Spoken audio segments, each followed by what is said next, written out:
Hello guys, आज हम पाठ योजना दूसरा बताने जा रहे हैं विषय गणित का।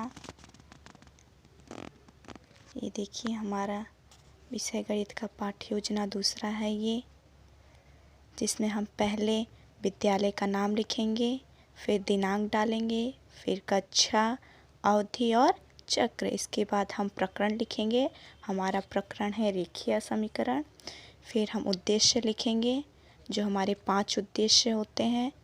ये है छात्र रेखीय समीकरण के बारे में जान सकेंगे, छात्र रेखीय समीकरण को हल करने की विधियों के बारे में जान सकेंगे, छात्र रेखीय समीकरण को हल करने की विधियों को समझ सकेंगे, छात्र रेखीय समीकरण के उदाहरण को समझ सकेंगे, छात्र रेखीय समीकरण से संबंधित उदाहरणों को प्रस्तुत कर सकेंगे।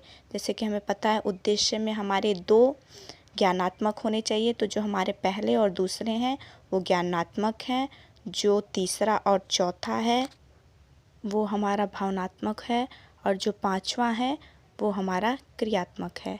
ठीक है, ये हमारे 5 उद्देश्य हैं। फिर हमारा सहायक सामग्री होगी, जो कि चॉक, टेस्टर, रोलर बोर्ड, संकेतक आदि है।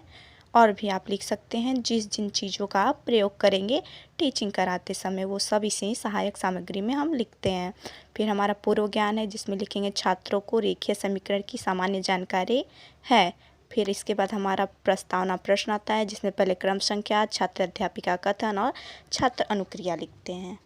फिर अब हमारा ये प्रस्तावना के प्रश्न हैं, जो कि पहला है 1, 2, 3, 4। हम बच्चों से पूछेंगे 1, 2, 3, 4 आदि किस तरह की राशि हैं, तब बच्चे हमारे बताएंगे अचर राशि हैं। फिर अचर राशि के अलावा दूसरी राशि कौन सी होती है, तो अचर राशि के अलावा दूसरी राशि हमारी चर राशि होती है, जो बोलेंगे बच्चे। फिर हम चर राशि कौन कौन सी है ये पूछेंगे, जिसमें x, y, z, a, b, c, d ये बताएंगे बच्चे। फिर x, y, z तथा 1, 2, 3, 4 राशि को एक साथ लिखे तो हमें क्या प्राप्त होगा, तो ये हमें क्या प्राप्त होता है, समीकरण।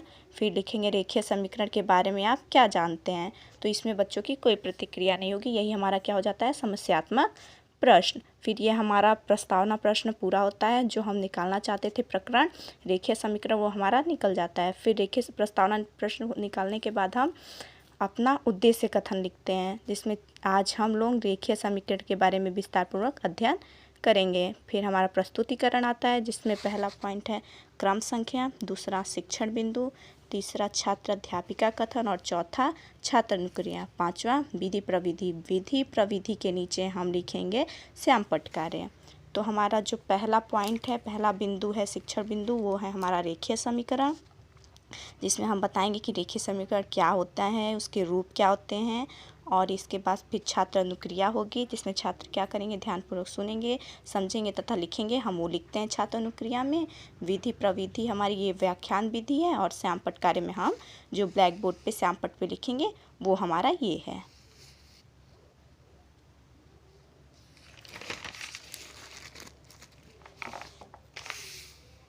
अब हम बताने के बाद फिर हर एक बिंदु के समापन में लास्ट में हम बोधात्मक प्रश्न पूछते हैं। तो ये हम बोधात्मक प्रश्न पूछेंगे, जो हम बताए रहेंगे उसी के अंतर्गत ये क्वेश्चन होंगे। फिर ये हमारी प्रश्नोत्तर विधि है। फिर हमारा दूसरा शिक्षण बिंदु है रेखीय समीकरण का हल। फिर रेखीय समीकरण का हल कैसे होता है वो हम बताएंगे बच्चों को, ये उदाहरण दे के समझाएंगे। इसके बाद इसमें बच्चों की क्रिया वही छात्र ध्यानपूर्वक सुनेंगे, समझेंगे और लिखेंगे। और एक उदाहरण जो हम श्यामपट्ट पे करेंगे वो हम यहाँ पे करेंगे। और ये हमारी कौन सी विधि होती है, उदाहरण विधि है। जो हम उदाहरण समझाते हैं वो हमारा क्या होता है, उदाहरण विधि, तो वो हम लिखेंगे। फिर बोधात्मक प्रश्न पूछेंगे, जिसमें हम जो बच्चों को समीकरण हल करना बताए हैं वही समीकरण हम दे के बच्चों से बोधात्मक प्रश्न पूछेंगे। फिर ये बच्चे करेंगे ब्लैक बोर्ड पे, वही है ये क्या है, प्रश्नोत्तर विधि है हमारी। फिर हमारा तीसरा आता है शिक्षण बिंदु रेखीय समीकरण का भिन्न या अन्य उदाहरण। ठीक है, रेखीय समीकरण के भिन्न या अन्य उदाहरण। ये हमारा सिंपल उदाहरण था, और ये अब हमारा क्या है, भिन्न वाले उदाहरण है, हम बताएंगे।